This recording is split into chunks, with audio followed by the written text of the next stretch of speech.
Welcome, everybody, to 10 p.m. with Galinsky. I'm so excited to be here with you. It only happens here 5 nights a week at 10 p.m. Eastern Time. Tonight, an incredible guest who's been around the world covering conflicts and wars for, I don't know, decades.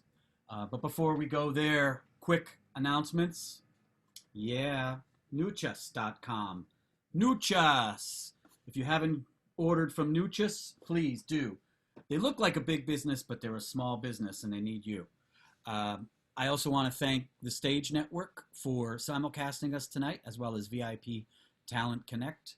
You can find the Stage Network at watchstage.com and VIP Talent Connect at viptalentconnect.com.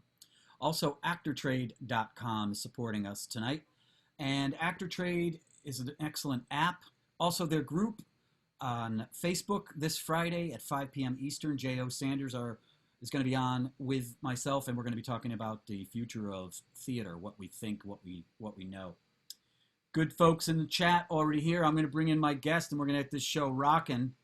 He's an incredible anthropologist, photographer, and a great human being. Please welcome to the show, Teun Voeten. Hey, Teun. Hi, Robert. Hi, Robert. Everything's working out, the technology? Yes, man. We're on. We're live. All right. Good to see you. And it's 4 a.m. where you are. Where are you? I'm currently in Europe, in Antwerp. Got you. Quick shout outs into our chat. Let's see here. Luis is here. Jack is here. Arik is here. Colin is here. These are a lot of folks that show up constantly to watch these great guests like yourself. Thanks so much, everybody. Ellen, Luis. Yeah. Vincent's here. Cambies is here. Katha is here. It's great. All right. And these folks did not get up at 3:30 a.m. like I did.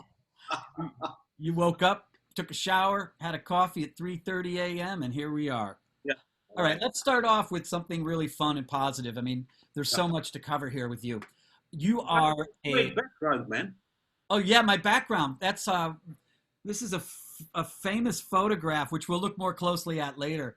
That's Harlem, 1987. Wow, man! Where did you get it from? There's a little watermark down here somewhere. You can.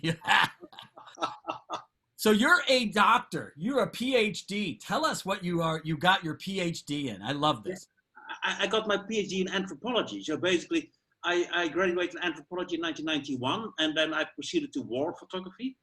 And journalism. Of course, I had a couple of anthropological projects, but I winded up in Mexico doing the drug violence as a photographer in 2008. And that was so interesting and fascinating that I decided to do a little bit more inside research. I mean, photography is great, but you always are scratching on the surface. Yeah.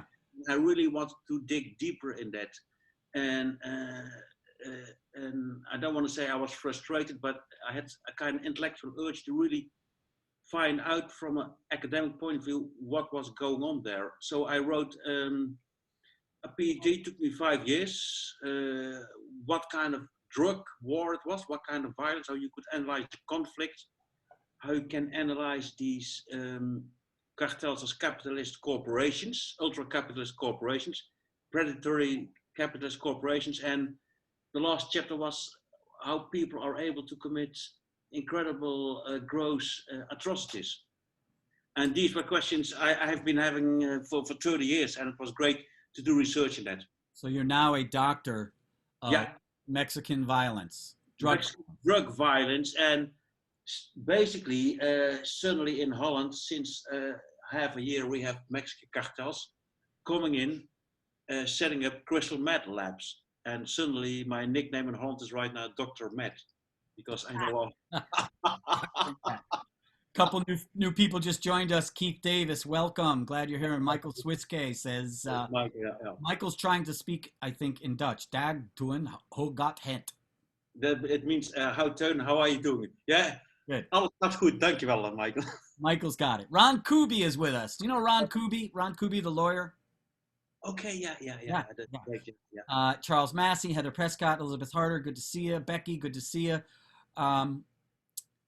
You wanted to dig deeper. I mean, and Turco says, I bet the cartels couldn't have been happier. Well, basically, I'm not a threat to cartels because basically I'm saying from these are bad guys, Yeah. but most people know already these. I'm not exposing a legit corporation and saying from these are actually like crooks and criminals. I'm basically describing the functioning of criminal organizations. And basically, I've been total 15 times in Mexico, and a lot of journalists are killed, but mostly these are journalists, local journalists that expose the relations between organized crime and the local government. How did you not get killed?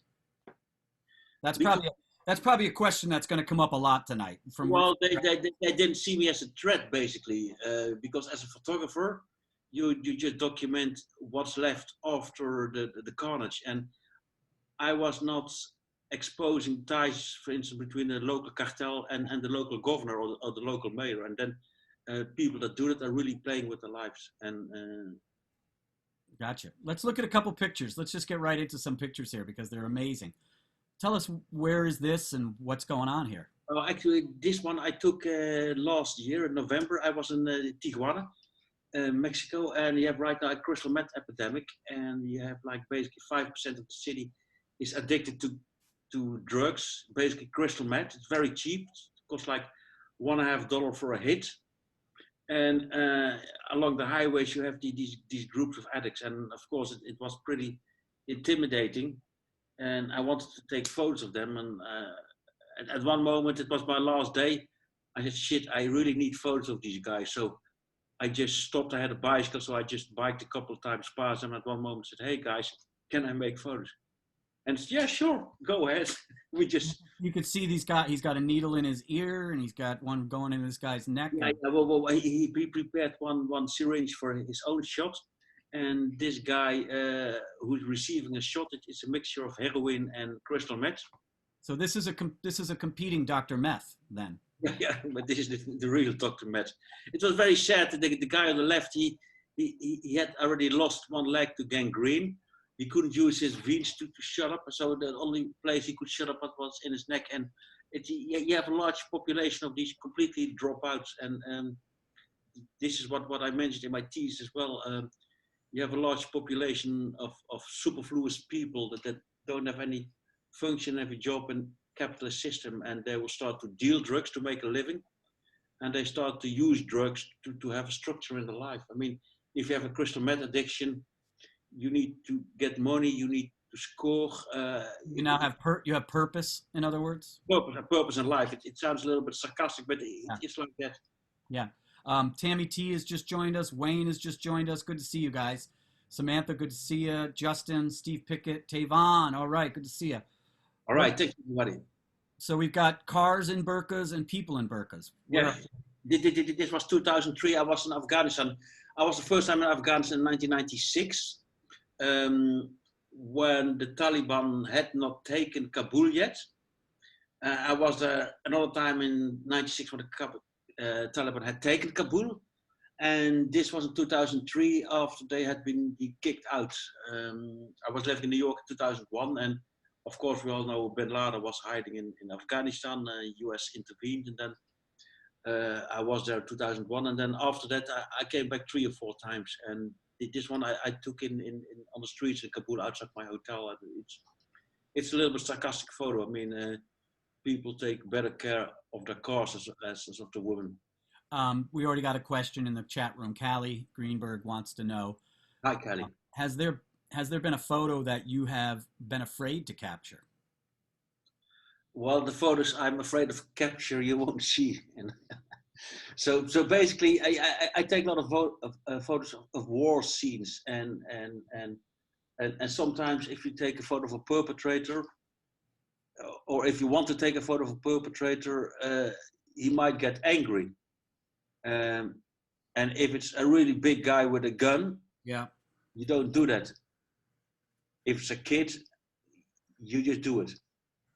But I've been a couple of times in Sierra Leone and Liberia and Rwanda, and you can basically gather from verbal communication. If you take a photo, you look at the person in the eye, and then you can gather from verbal communication. Whoa, if I take a photo, this guy will explode, or this guy will be okay. And if the guy has a gun, You just don't take that photo.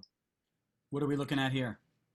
This was in Kabul in 1996, and this was one of my first photos, my first trips to Afghanistan, and this is like a completely destroyed cityscape in the center of town, and most people say, "Oh, the Americans bombed Kabul really hard," but this was before Afghanistan, before the Americans intervened. Um, After the Soviet withdrawal in 1989, there was a lot of interfactional fighting. You had at one moment, you had like 10 different groups, and they all were bombing and shelling the hell out of each other. And what this, are you when you're here? Are you the lone white guy here? And how are you accepted or looked at based on that? well, people look at you a little bit weird, but they sometimes somehow used. I mean, there has been tradition of journalism, and Afghanistan was at some time also during the Soviet occupation pretty sophisticated country with universities. So if they see a guy with a camera, they probably gather, oh, he's from the West, from US or Europe making photos. So they kind of understand. And at that moment, they were very curious. So they always came up to me, hey, where are you from? And we even met a student. I was with an American friend, Sebastian Junger. And we even met a friend who could talk a little bit of English, students, and he showed us around. But people are in generally very friendly and curious. Gotcha. Let's look at some more. Is this Afghanistan as well? Yeah, this was in 2001. So this is an artist piece. Some artist did this to the wall here. Well, this I love this piece because it's in my photos. I sometimes work very aesthetical. Yeah. And this is my background is architectural photography, so all the lines are completely straight in a grid. And this was where a mortar shell had hit a wall, and the light is very harsh, so you have like the best contrast. And this is a very artistic photo. I mean, the composition is very strong. Yeah, I was teasing about the artist making the splash. It was a mortar. Yeah, nuts. Talk about these two. This was so much fun. These one I took in 90. I think it was 1990. I was a student anthropology in Leiden, but at that time I was living in New York. I studied for like 6-7 months in New York, and I had to do a photo project. We had like a course called visual anthropology. So I followed this amazing Russian artist. He was called Bokov, and he was like a little bit naive, raw artist. So he made his art from raw material, and this is close to the George Washington Bridge. And basically, he found all these amazing things. I mean, at that time, people were stealing cars and just dumping them in the Hudson. Yeah. It's not like that anymore, you know. So he went there and he talked to the car thieves, and he used fenders and old material from car and everything he found. He made like on the spot amazing art. Really cool. And he sometimes left it there, and I became very good friend. But I followed him around for like a couple of weeks as an anthropologist and as a photographer. That was a great story. Got a couple of comments in the chat that I want to share with you. Ron Kubi is laughing at how do you not get killed? True. And let's see. Justin's here. Stephen Pickett. We already said that. Great. No, I mean, in my profession, you need to have like a good sense of humor, you know. So Samantha has a question. Do you finesse your art, your photos? And I'm guessing she means, do you stage or do you go back and Photoshop? Do you do other things? What do you do besides just capture the moment? Well, but basically, I'm a photojournalist, so the most important thing for me is content, not form. But if you hit upon a form which is truly beautiful and aesthetical, of course, I take that photo. But I never stage photo. I never put objects in. I never remove objects. Photoshop, I use just only the basic functions, a little bit lighter here, a little bit darker there, a little bit contrast. Okay. And I am not... right now with digital photography, I use Photoshop as well. But I'm not a guy that completely make it into surreal photo. I think that the shot should already be strong enough. Journalism. True journalism. Barry Gecko. All right, she's in the chat with us. Ron Kubi repeats, don't take pictures of large perps with guns. Good advice. Well, sometimes you meet a large perp with guns and they're very friendly. And then you get photos with them. I think you're inspiring Louisa. She says, I love the photos. I'm trying to get started on nice photos. Captain Siemens here. Welcome, Cappy. Hi, Kathy. Becky Savell has a question. How do you process and resolve the reality and your influence on the situation you photograph? So how do you process and resolve the reality and your influence on the situations you photograph? Well, but basically, it's like the Heisenberg principle in physics. An observer always influences the situation. And basically, you try to minimize that influence. And for instance, I never was in a situation when they wanted to execute a guy and they proceeded because there was a photographer. If that would happen, I would feel extremely uncomfortable. I would have stopped the execution, but then I would have changed reality. But I never was in that situation. So basically, I have never been in situation where you fundamentally alter the course of things by your presence. That brings me to the question, because a lot of people have that question, the ethical question about a photographer, and if you're witnessing violence and you're shooting but you're not stopping the violence, or you're witnessing a torture and you're shooting but you're not stopping it. Tell me about that. Well, basically, this is a very academic question, because if it happens, you are in a special setting, in a very stressful setting. It's not that you're in a comfortable home of a philosophical setting, and then you can make a philosophical, ethical deliberation for what should I do. You should make a decision in a split second. And frankly, I have never been in such a situation. It's amazing that you haven't. And some photographers have been, and they took photos, and then later on there was a whole discussion from, oh, he's basically unethical behavior. But I think it's very difficult to make a moral judgment on a situation. You don't know the exactly specifics, and these things happen in a split second. Gotcha. What are we looking at here? Yeah. Oh, this was in Congo, the Eastern Congo, and this is like a special bicycle. It's made from wood. It's called the chukadu, and basically they like transport bicycles, and they can carry loads of up to 1,000 pounds. And how do they pedal? Is it like Fred Flintstone? No, it's totally Fred Flintstone. And they don't have pedals, and they push them around in the city. But for instance, on the hilltops, they have a lot of bananas. And then they load this thing with 600 kilograms of bananas. And then they just drive down the slope, and it's like completely insane. Amazing. And actually, I bought one and I shipped it back to Europe, because this was for... They're great. I was invited by a design company to do a story about these things, an exhibition about my photos. And then I told them, listen, guys, this was in pre-corona time. Folks at morning said, listen, if you throw me $3,000, I fly to Congo, I buy one and I ship one back, and we can have an exhibition. We can with this thing in Frankfurt. So I'd love one of those in New York. Right, now we're getting into some heavier stuff here. Yeah, this was Colombia 2001. This was in a town Barranquilla. At that time, it was the most violent city in the world, and people were killed.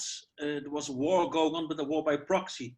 So guerrillas against right-wing paramilitary death squads, but they didn't have battles themselves. They killed sympathizers. So they killed left-wing sympathizers, union leaders, and teachers, and people are identifying a body. And it was a little bit harsh photo, but you sometimes are like a voyeur, but you can still take this photo with a little bit of respect, and that's how I try to proceed.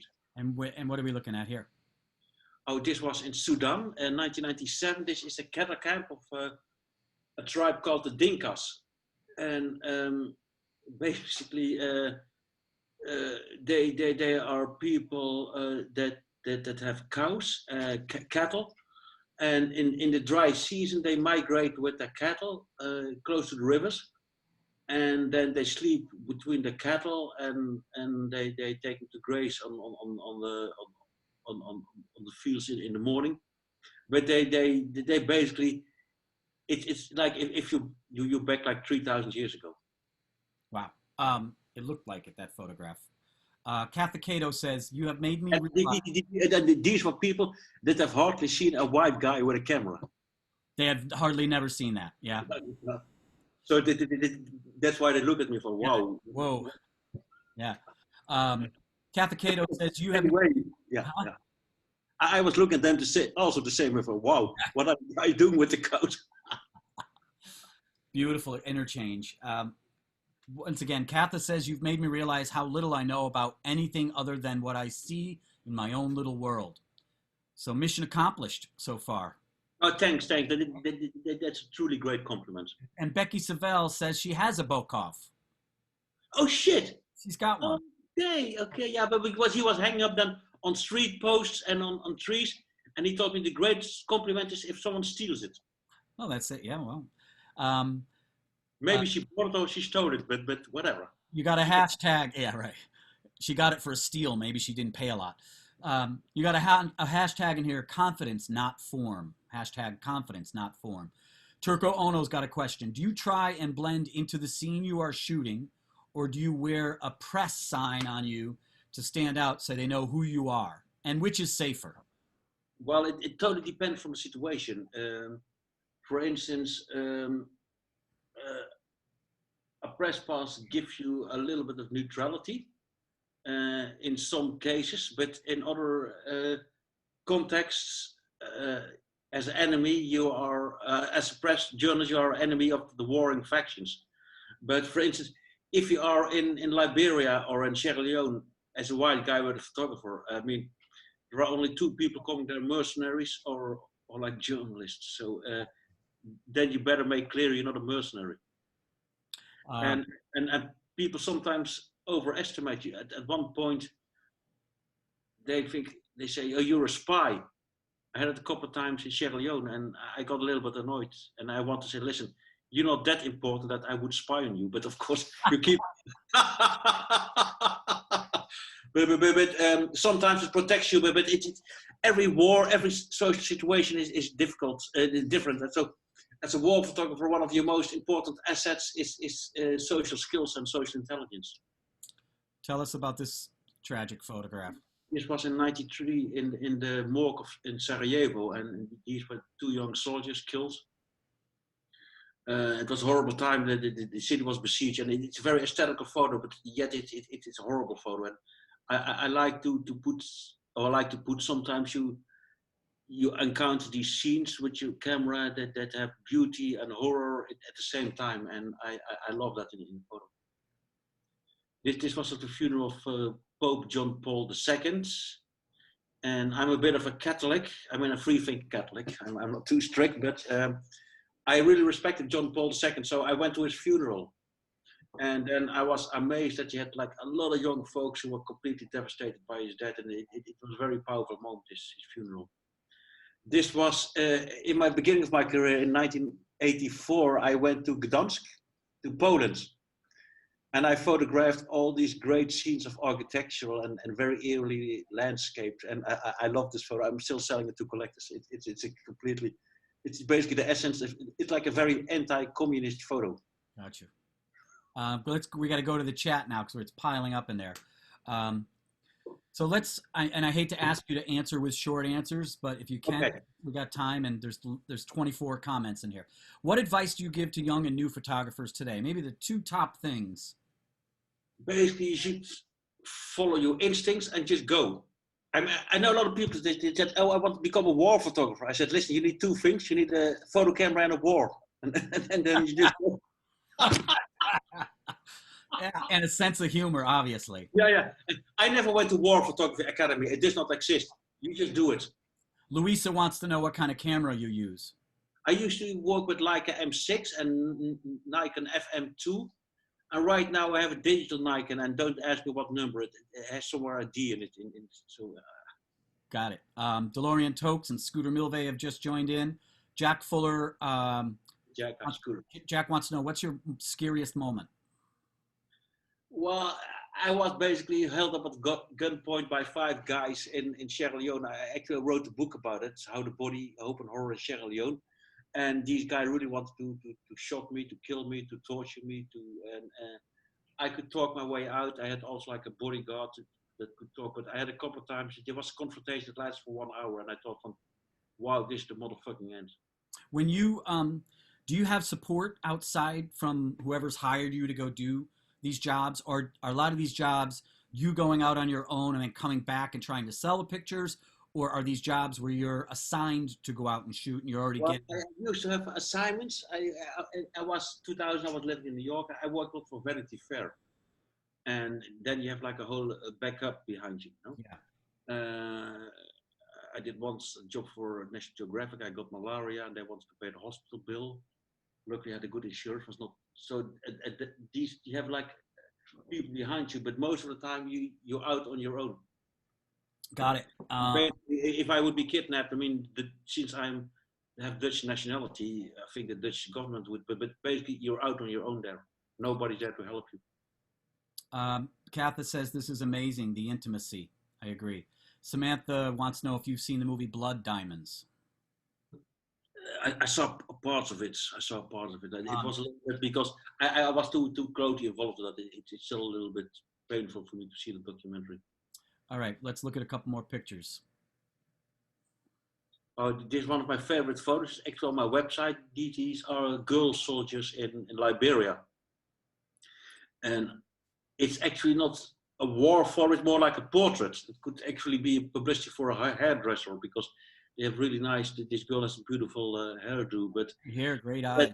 Very scary, but vulnerable at the same time. So what I told you, I love if a photo has different contradictions in it. Yeah. These were also a couple of child soldiers in Liberia, and these are scary motherfuckers. And all right, so if you're telling us these guys are scary, and you're standing there, how are they not offended by you? How are they not? Well, it was very funny. I mean, it was not funny, but I was there with Sebastian Jung for Vanity Fair. And we were taken on a government trip to the front line, and then we met all these rebels. But a week before us, 2 journalists from the UK had written a story in which they had accused the president of being a cannibal, of eating human flesh. And they were very offended that white journalists had offended the president. But at one point, they thought we were these guys. So at one moment, tension started to raise a little bit, and then we were like with a government car, and then we decided, listen, it's too complicated to explain, so let's just go back. It's 10:30, and that means our show is over, but if we get some thumbs up, would you stick around for a little bit longer? Yeah. All right, good. We'll do some overtime. All right, good. So the way I'd like to do this start overtime. It's so fast, 30 minutes, man. I can talk for hours. Well, you're fascinating. 5 objects. I found 5 objects in my house now that I've been quarantined, stuff I've not noticed or have noticed. So I'm going to just show you one at a time, and you just give me your first thought, best thought about what I show you. Here's the first one. A garden hoe. Well, I have a garden. I love gardening. Me too. It reminds me of my vegetable garden. Okay. What about this one? The horse and the knight. I used to ride horse when I was a kid. You did? All right. Oh, how about this one? The Buddha. Buddha. Well, I'm not into Buddha. Let's put very straight. You're not into Buddha? No. Okay. I'm a Catholic. All right. What about this one? This is umbrella. Umbrella, yeah. Yeah, I have one in my car, but I never use it because it has been very dry the last couple of months. Okay, and the last one, the globe. The globe.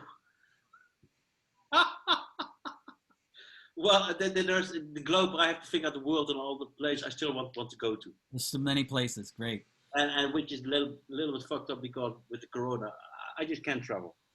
Now, you've been able to finagle your traveling with your credentials, though, occasionally. Yeah, I'm based currently in half in the US, half in Europe, but I'm now in Europe.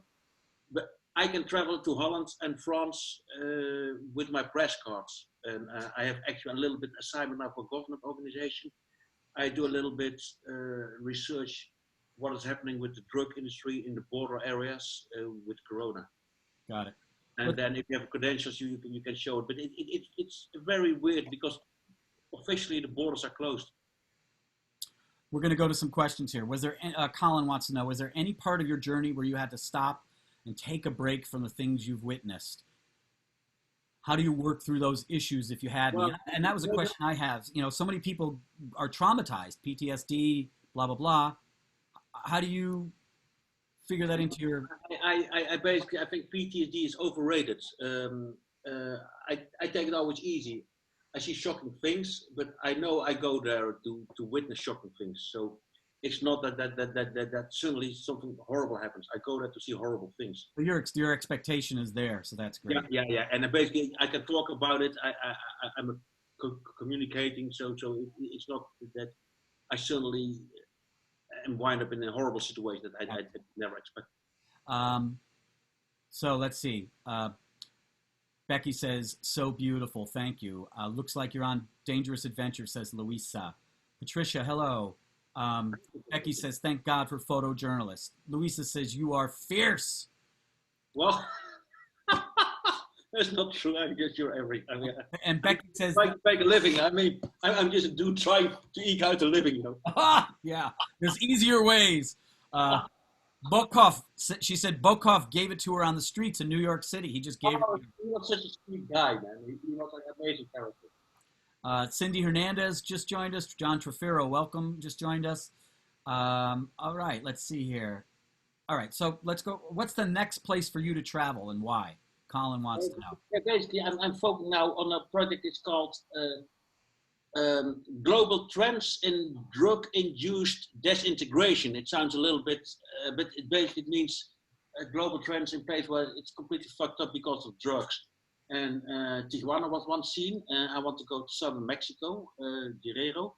It's pretty nasty down there. And I want to go to the favelas of Brazil and to Honduras and El Salvador, which have become completely failed states. And this actually... I want to go as anthropologist and as a photographer as well, because I still do photojournalism, a little bit less, but as a war photographer, it forces you to be at places where an academic would never go. And I realized that when I was doing my PhD thesis, I said, wow, I've been in quite a lot of places, and as a scholar or academic would never hang out for like 10 days with the American group of soldiers in Afghanistan. Right. Now, that makes me wonder, do you have a war photographer mentor or idol or somebody that you look up to that has done this before you, that you see as a potential mentor? There are a lot of people in my profession I really respect, and there are like dozens of I mean, James McVie is a pretty famous one. But I mean, I generally don't look up to people. I do. I mean, I respect them, but I do it my way, and I don't imitate them. Gotcha. Another photographer just joined us. Amazing people in this field, and I'm just like a tiny fish, you know. You're like a what? Say it again. A small fish. Gotcha. Another photographer just joined us, Mark David Bernbach, who I know you met because you met him when we did Nile Rodgers 3 Dash, which is, by the way, everybody, that's how Teun and I know each other, through We Are Family Foundation and Nile Rodgers. All right, let's do a couple more photos here because there's just so much stuff to look at. And so this is a similar group of people from Liberia? Yeah, this is also Liberia, and basically they didn't mind the photographer, and this was basically when we left, and you see like one guy is smiling happily, and these are child soldiers.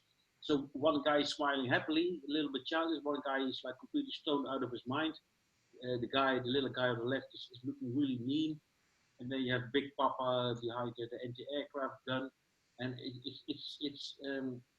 uh, you have to be very careful. I have like a very particular sense of humor, but I learned in these situations don't make jokes because they might have a different sense of humor. So That, yeah, you don't want to bomb like that. No, you want to kill. You don't want to bomb. no, Um, most of those guns are Russian American, and where else? right, it's black market guns. I don't know where the anti-aircraft gun is made, but it's like old stock from the Cold War. And We're experiencing a little technical difficulty. If you just lean forward, for some reason, your audio is much clearer. okay. Now these guys are very cheap Kalashnikovs, and Kalashnikovs goes right now in Africa for 20 or 30 US dollars.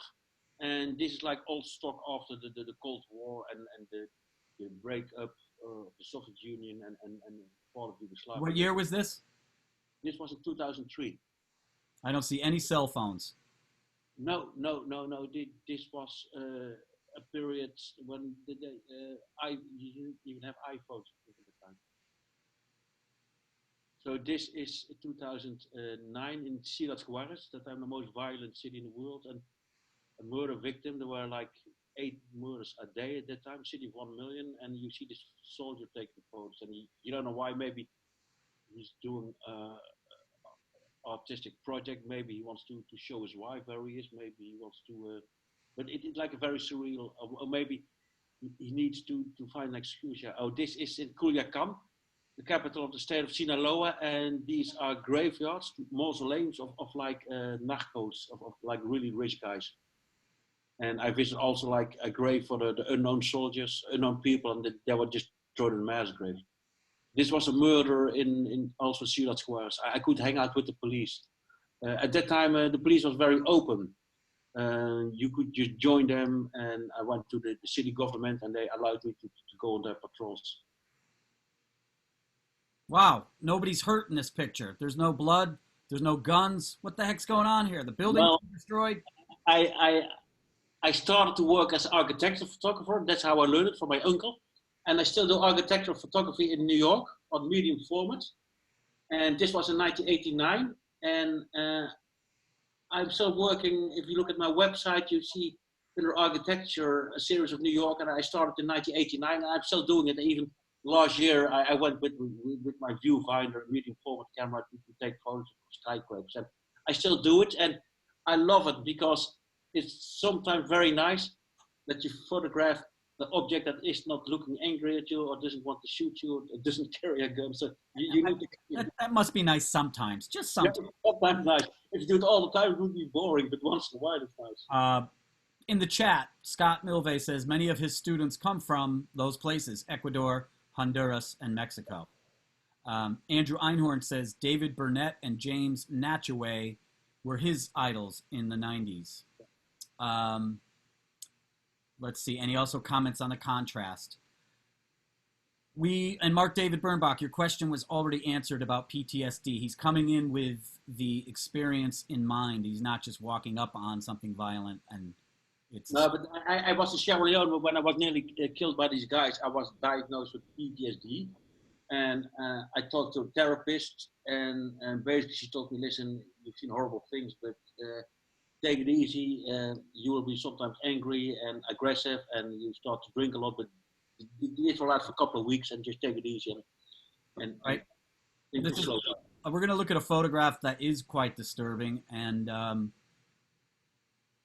this is something that obviously therapy could help, but I don't know how much it could help.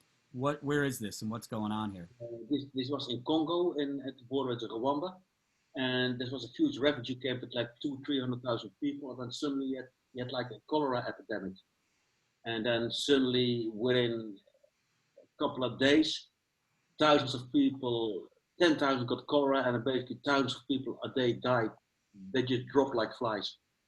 And they were, I mean, it's like the corona, but it was like on an amazing scale, and because people are so concentrated in this refugee camp, and they were piled in lorries, in trucks, and those were digging mass graves, and it's like an extremely disturbing photo. But this is like people blame me for this photo, but this is life. I mean, this is part of life. We need to see it. We need to see it. And how do you not get sick in a place like this? Well, cholera is not that dangerous if you're in basically a good condition, and if you're basically a white rich guy or white rich woman, you won't get it, or you just have a little bit upset stomach. But if you're poor and weak and you don't have enough to drink, oh, this is interesting photo too. I get a lot of comments on this because people say, oh, wow, these photographers are fucking assholes. They exploit this poor guy. It's a whole different story. We were in Kigali. At that time, it was half under control of Tutsis, half under control of Hutu death squads. And we were looking for action and there was not much going on. And then suddenly this guy came, he was bleeding. And what we understand, he had been a killer. He was part of the death squad that killed a lot of Tutsis, and people had taken revenge on him. And basically, we took very quickly some photos. I stepped back and I took a photograph of the photographers taking the shot. And then basically we saw a UN vehicle, and then we stopped the UN vehicle and we brought this wounded man to a clinic. And basically, it was a win-win situation. We had good photos. And we had given the guy medical attention. If he would not have met us, he would have basically died from infection. And there's another case. Yeah, this was when I was just in Sierra Leone, and then I was on rebel side, and then a government jet came over, and they just threw some bombs on the military barracks, and then this guy he's lost his leg and he just died. And people look at him and wow, look at him dying. It's a very harsh shot. And this was in Sinjar. I took it 2 years ago. This was a town. This was Yazidi town. All the Yazidis were driven away, killed, enslaved, and then it was liberated. 2 years ago, where? 2000, I think 2000. And where was this? Sinjar, in Kurdistan, in Iraq. So this is basically destruction by ISIS, and ISIS is the only thing I'm scared of, because normally if you meet like nasty rebels in Sierra Leone, you can talk your way out. But if I would fall in ISIS hands, I'm gone. Really?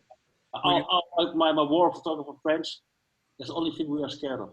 And did you ever have a real close call? No, I was a couple times in Syria, and then we were driving close to front lines with a cab, and then if this cab is a scumbag, he can drive to the front line and he can get $2,000, and then you're gone. But it never happened. And so, what makes you attracted to these situations, subjects, and whatnot? And I'm saying it with respect because some people are.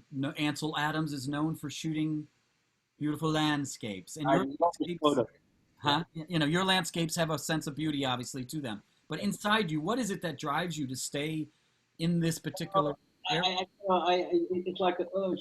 You're not. I mean, I come from pretty good background. I'm basically a little bit like Buddha. I'm like a upper middle class kid, and then but then you want to go out and see what the fuck is going on in the world, and you want to explore the worlds of human existential and the human condition, and also. I'm not a social justice warrior, but you get offended by oppression, and you want to show the world. Listen, we live in a pretty rich, white, industrial Western bubble, but in other places it's like this. So and also you want to show the world a mirror from like we are not that insane creatures on this planet. We can act a little bit. So. I have a lot of reasons, and it's also artistic challenge. It makes a lot of sense to me personally. Yeah. Same thing. I go to places that I did not experience growing up, and I go to Rikers Island jail. I go to homeless encampments, and that's something we have in common. Let's move along to some pictures so we can get to your homeless work. But before we do that, this is I was like twice I was on the side of government side, President Assad, Of and where? Where is this? in Syria, Damascus. No, this is not Damascus, Aleppo. Yeah. This is also on the front line with Syria, and these are soldiers. Like right now, what you see a lot, soldiers kill enemies, and then they take photos, and then sometimes they have really nasty. Oh, and this is it. This is like cutting off an ear and taking it home. So now we go to New York, right? This is 1986? 1994, 1995. 95?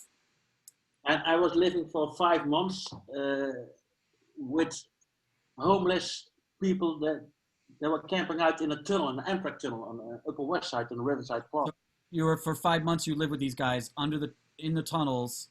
Yeah, I was great. I met great friends. I got very good friends with a black guy, Bernard. He was my neighbor, and he was like amazingly, funnily, philosophical guy.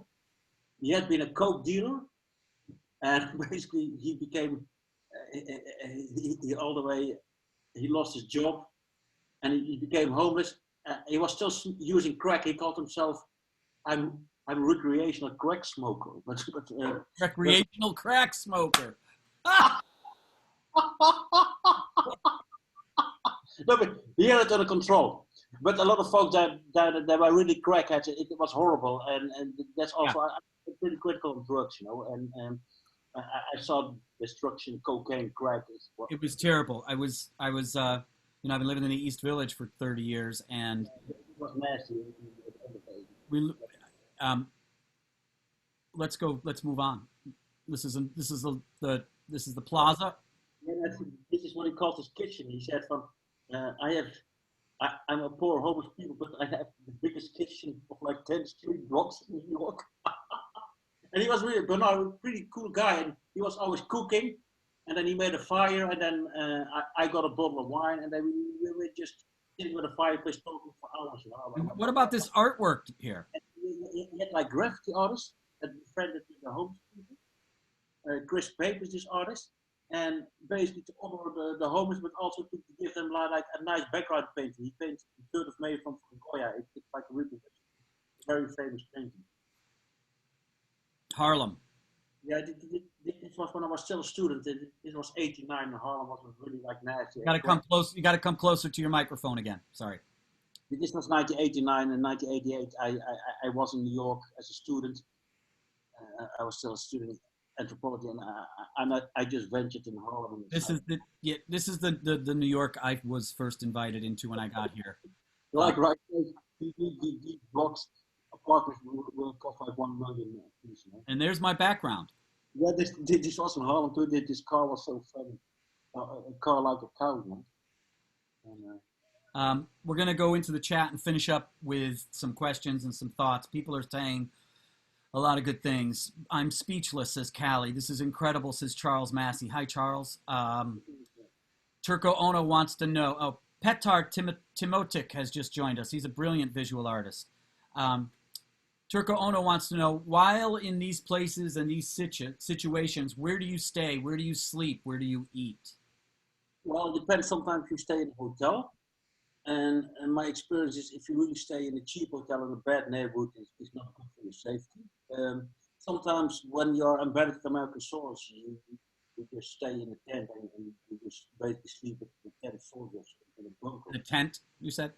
Yeah, a tent or a bunker or an old compound. So it basically depends. And I'm always traveling like a little bit low budget, so you always stay in a little bit cheaper end hotels. Louisa says you got to be real and appreciate what we have. These people have a hard life. Jack Fuller says your photography is totally amazing, but having here you detailing the events for us brings everything to life in such a real-time way. It's a great evening. Michael Swiskay is still hung up on Holland. Where were you born in Holland? I was born in the southern part, in a town called Boxtel near Eindhoven. Callie Greenberg just typed in hashtag Master Chef for your buddy in the tunnel. He was a good cook, man. Yeah.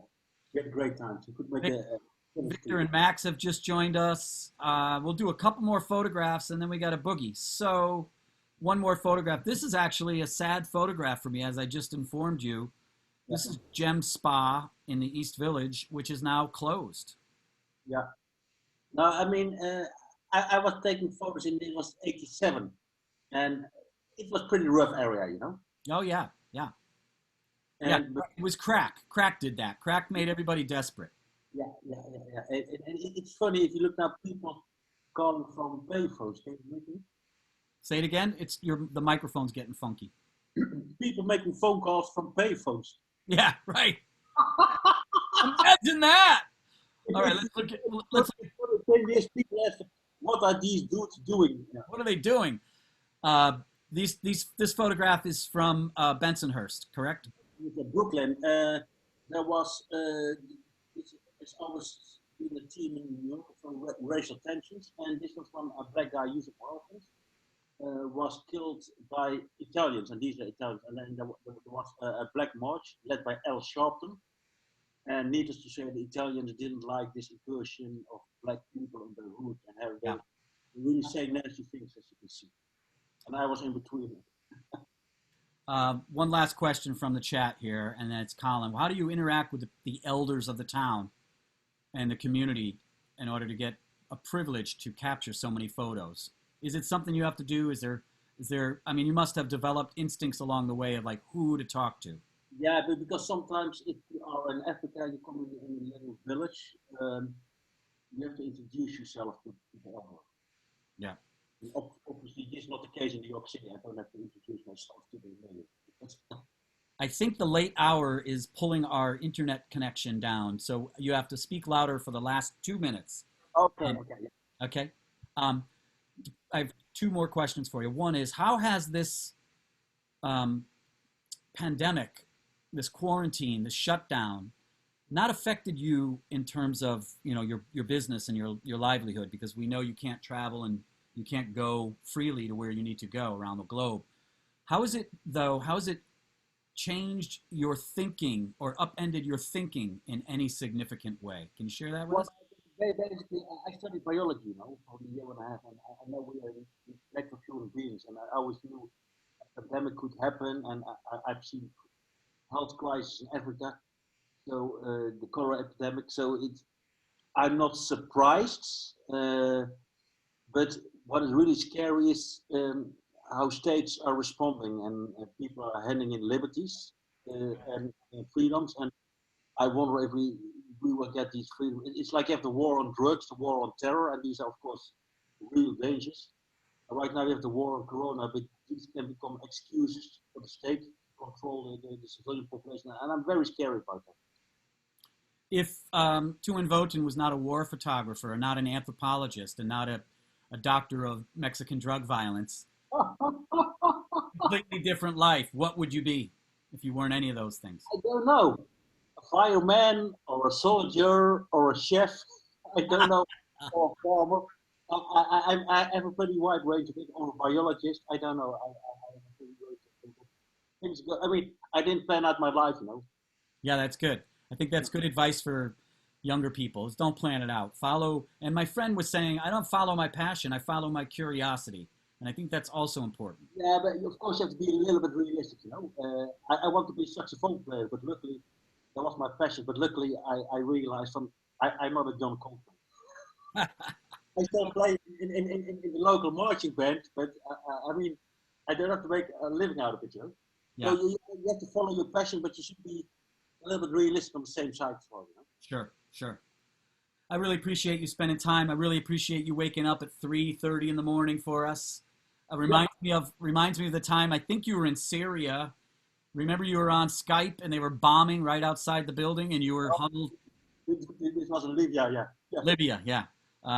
Well, thankfully there's no bombs going outside your window tonight. Well, I had a couple of grenades in my street.